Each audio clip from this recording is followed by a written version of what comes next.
Saint Anthony Mary Claret.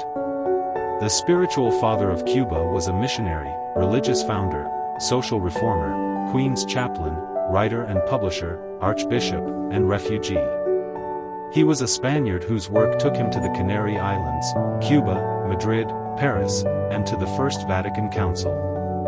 In his spare time as weaver and designer in the textile mills of Barcelona, Anthony learned Latin and printing. The future priest and publisher was preparing. Ordained at 28, he was prevented by ill health from entering religious life as a Carthusian or as a Jesuit, but went on to become one of Spain's most popular preachers. He was beatified on February 25, 1934 in Rome and canonized on May 7, 1950.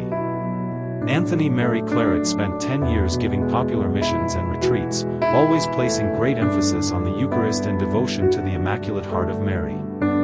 It was said that his rosary was never out of his hand.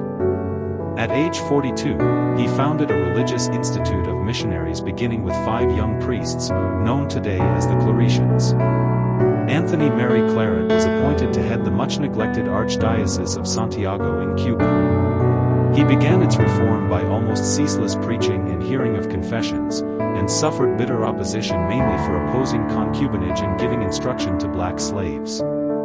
A hired assassin whose release from prison Anthony had obtained slashed open his face and wrist. He was recalled to Spain for a job he did not relish, being chaplain for the Queen. Anthony went on 3 conditions: he would reside away from the palace, he would come only to hear the Queen's confession and instruct the children, and he would be exempt from court functions.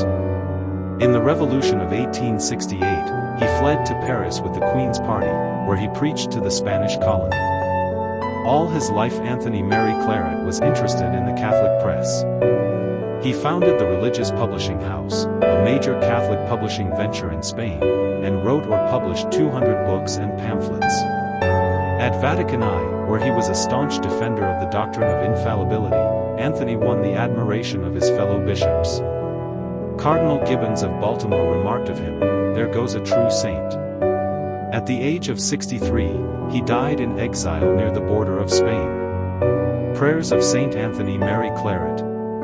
Saint Anthony Mary Claret, during your life on earth, you often comforted the afflicted, and showed such tender love and compassion for the sick and sinful. Intercede for me now, that you rejoice in the reward of your virtues in heavenly glory. Look with pity on me or on the person afflicted with illness or whose conversion is desired, and grant my prayer. If such be the will of God, make my troubles your own.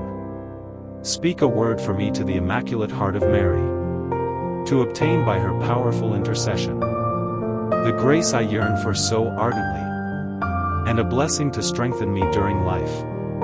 Assist me at the hour of death, and lead me to a happy eternity. Amen.